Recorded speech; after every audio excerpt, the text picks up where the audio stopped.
7-8 unità e quindi di conseguenza ho offerto. Antena 3 è da record assoluto, la nostra emittente ormai saldamente prima per ascolti TV in tutto il Veneto, registrando successi crescenti anche in Friuli Venezia Giulia e Trentino Alto Adige.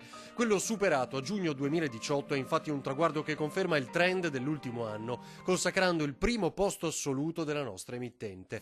Così il nuovo marchio del Leone, Media Nord-Est, è il primo gruppo editoriale per ascolti certificati Auditel in tutto il Nord-Est. Buonasera, ben ritrovati in diretta su Antena 3 come ogni lunedì puntuali. È travolgente la crescita registrata dall'emittente di San Biagio di Callalta, al centro di un imponente piano di rilancio e investimenti messi in campo dal momento dell'acquisizione nel dicembre del 2017. L'autorevolezza dell'informazione, l'aumento del numero di ore di programmi in diretta con il pubblico, nuovi format, volti e approfondimenti hanno consentito in pochi mesi di quadruplicare l'affetto del pubblico e un aumento del 40% dei dati d'ascolto dell'intero giorno. Leader assoluti nelle fasce dei telegiornali che registrano giornalmente uno share medio del 10%, battendo sul territorio anche molte reti nazionali.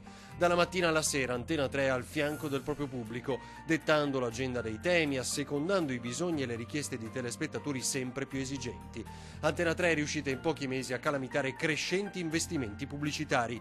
Il ritorno di programmi storici come La Voce del Mattino, la nascita di nuovi format, 20 e 10 e Ring, hanno prodotto un costante successo di pubblico. Le maratone elettorali, gli approfondimenti di ore 13 o agricoltura sono ormai un appuntamento fisso nel panorama dell'informazione di cui andiamo orgogliosi.